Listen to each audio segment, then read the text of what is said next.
नमस्कार दोस्तों, मेरा नाम है आशुतोष मांडके और आप देखना शुरू कर चुके हैं डायनामिक इम्पल्शन।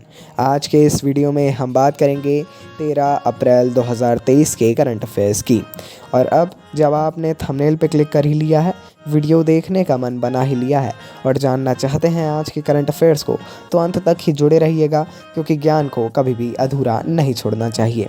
तो चलिए शुरू करते हैं आज के इस ज्ञानवर्धक वीडियो को।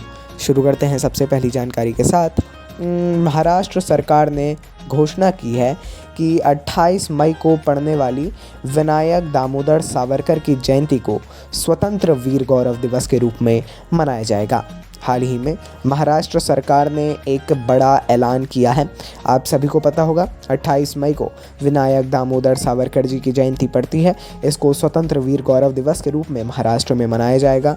ये भारत के स्वतंत्रता आंदोलन में वीर सावरकर के योगदान को भी उजागर करेगा, उनकी विचारधारा का प्रचार करेगा और सामाजिक सुधारों के लिए ये उनके अभियानों पर केंद्रित करेगा। बहुत ही ज़्यादा अच्छी बात है। बाकी जब ऐसा कुछ होता है तो उसकी जानकारी भी हम आपको अवश्य देंगे। आइए आगे बढ़ते हैं, अगली जानकारी को देखते हैं। उज़्बेकिस्तान ने संविधान में सुधार के लिए देश में 30 अप्रैल को जनमत संग्रह कराने की घोषणा की है। इसमें राष्ट्रपति शौकत मिर्ज़ियोयेव, आई थिंक मैंने सही प्रोनाउंस किया हो, यदि गलत किया हो मैं बहुत माफ़ी चाहूँगा, को कार्यालय में एक और कार्यकाल चलाने के लिए सक्षम करने का एक प्रस्ताव शामिल होगा। क्या नाम है इसका? जनमत संग्रह, है ना। और यदि आप इसके बारे में देखना चाहें तो देख सकते हैं। बाकी देख सकते क्या है, देखेंगे तो और भी ज़्यादा अच्छा होगा।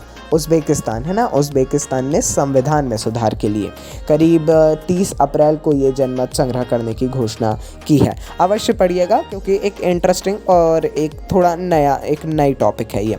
आइए आगे बढ़ते हैं। राष्ट्रीय राजधानी क्षेत्रीय परिवहन निगम NCRTC ने घोषणा की कि दिल्ली और मेरठ के बीच रैपिड रेल को रैपिड एक्स कहा जाएगा। हाल ही में राष्ट्रीय राजधानी क्षेत्रीय परिवहन जो निगम है, उन्होंने घोषणा की है कि दिल्ली और मेरठ के बीच जितनी भी रैपिड रेल चलेंगी उनको रैपिड एक्स कहा जाएगा। हरी पत्ती का प्रतीक डिकार्बोनाइजेशन के लिए ब्रांड की प्रतिबद्धता का मुख्य आकर्षण है। आप देख रहे होंगे स्क्रीन पर, यदि सही उपलब्ध होगा, कॉपीराइट फ्री होगा तो हमने चलाया होगा स्क्रीन पर, टीम से बोला है ना, शायद चल रहा होगा, आप उससे समझ सकते हैं। और अन्यथा आप इसको देख सकते हैं इंटरनेट पर, इसके लोगों को आसानी से उपलब्ध हो जाएगा गूगल पर या किसी भी ब्राउज़र पर। आइए आगे बढ़ते हैं, अगली जानकारी। केंद्र सरकार ने केंद्रीय नारकोटिक्स ब्यूरो CBN का एकीकृत पोर्टल लॉन्च किया है।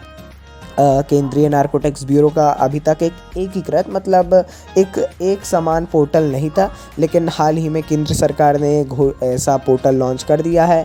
यह दक्षता और पारदर्शिता पैदा करेगा और फार्मा उद्योग द्वारा व्यापार लाइसेंस प्राप्त करने में लगने वाले समय को भी कम करेगा, जो कि एक बहुत ही ज़्यादा अच्छी बात है। नए पोर्टल्स अब लॉन्च होने लग गए हैं, जैसे पोर्टल है, अकाउंट्स हैं, CBI का हाल ही में ट्विटर अकाउंट ऑफिशियल लॉन्च किया गया, अब इनका पोर्टल लॉन्च किया गया है।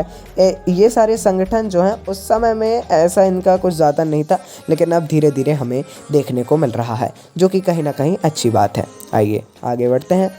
शिक्षा मंत्रालय 12 से 13 अप्रैल 2023 को नई दिल्ली में युवा लेखकों का सम्मेलन आयोजित करने वाला है। शिक्षा मंत्रालय के तहत नेशनल बुक ट्रस्ट को सम्मेलन के लिए कार्यान्वयन एजेंसी के रूप में नियुक्त किया है। नेशनल बुक ट्रस्ट, जो कि लगभग पूरे देश में ही किताबों के प्रचार प्रसार एवं ऐसे अन्य चीज़ों के लिए कार्य कर रहा है, ये जो है युवा लेखकों का सम्मेलन आयोजित करेगा। ये इसकी कार्यान्वयन एजेंसी है, लेकिन आयोजित कौन कर रहा है? शिक्षा मंत्रालय आयोजित कर रखा 12 से 13 अप्रैल के बीच, है ना। याद रखिएगा इसको, क्वेश्चन इंपॉर्टेंट है, अवश्य पढ़ लीजिएगा। आइए आगे बढ़ते हैं, है ना। इसके बारे में तो पढ़िएगा। अगली जानकारी को देखते हैं। अगली जानकारी, गरुड़ एयरोस्पेस अपने कृषि ड्रोन के लिए एग्री ड्रोन सब्सिडी प्राप्त करने वाली पहली ड्रोन कंपनी बन गई है। गरुड़ एरोस्पेस जो कि भारत में सबसे बड़ी ड्रोन कंपनियों में से एक है। नाम आपने अवश्य सुना होगा यदि आप कुछ समय से देख रहे हैं करंट अफेयर्स या न्यूज़ वगैरह। तो अब ये जो है कृषि ड्रोन में एग्री ड्रोन सब्सिडी प्राप्त करने वाली पहली ड्रोन कंपनी है भारत की, और यह ड्रोन सब्सिडी कृषि ड्रोन के उपयोग को बढ़ावा देने के लिए भारत सरकार के प्रयासों का ही हिस्सा है। अच्छी बात है। बाकी क्वेश्चन ये भी इम्पॉर्टेंट है, इसके बारे में भी आप लोग थोड़ा पढ़ना चाहें तो पढ़ सकते हैं। बाकी इतना कुछ वो नहीं है ना। फिर भी ये ड्रोन वगैरह नया टॉपिक है, हॉट टॉपिक है, नया तो नहीं, लेकिन इसके बारे में आप पढ़िएगा। आइए आगे बढ़ते हैं। मेघालय की गुफा में मिली मेंढक की एक नई प्रजाति। हाल ही में zoological survey of India ZSI के शोधकर्ताओं ने मेघालय के दक्षिण गारो हिल्स जिले में एक गुफा के अंदर मेंढक की एक नई प्रजाति की खोज की है। टीम ने नई प्रजाति का नाम अमोलॉप्स सिजू रखा है, जहां से इसकी खोज की गई थी। ये सारी जो नई खोज होती है ना, लोगों को क्या लगता है इम्पोर्टेंट नहीं है और ऐसा रहता है, लेकिन ऐसा नहीं है। थोड़ा सा आप पढ़ते रहा करिए। ऐसा कुछ भी आप इस हिसाब से नहीं चलिए बहुत इम्पोर्टेंट है, इसको बहुत पढ़ना है, ऐसा कुछ नहीं है। कोई भी हम बताते ज़रूर हैं, लेकिन कोई भी कॉम्पिटिटिव एग्ज़ाम में बिल्कुल इस हिसाब से मत चला करिए। आइए आगे बढ़ते हैं। उत्तर प्रदेश सरकार ने, ये तो बहुत ही ज़्यादा इम्पोर्टेंट है, उत्तर प्रदेश सरकार ने जुलाई 2023 में, अभी तो थोड़ा सा समय है, एक दिन में 35 करोड़ पौधे लगाने की घोषणा की है। एक दिन में 35 करोड़ पौधे। सरकार ने जुलाई 2022 में एक ही दिन में 25 करोड़ से अधिक पौधे लगाए है ना। अब 2023 में अब 35 करोड़ लगाए जाएंगे। वाकई 10 करोड़ ज़्यादा होने वाले हैं पूरे प्रदेश भर से। जो स्कूल के छात्र हैं, अधिकारी हैं, युवा हैं, और जो भी हैं, सब इसमें शामिल होंगे। बहुत ही ज़्यादा अच्छी बात है पर्यावरण को लेकर, और इसका क्रियान्वयन भी अच्छी तरीके से किया जाए, यही आग्रह रहेगा। तो चलिए दोस्तों, ये थी आज के इस वीडियो की अंतिम जानकारी। बाकी आपको कुछ भी कन्फ्यूज़न हो, एज़ ऑलवेज हम सदैव उपलब्ध हैं। बाकी अपन मिलते हैं अगले वीडियो में ऐसे ही प्रकार की नई जानकारियों के साथ। बाकी आप कभी भी कुछ भी पूछ सकते हैं। नमस्कार। Dynamic impulsion.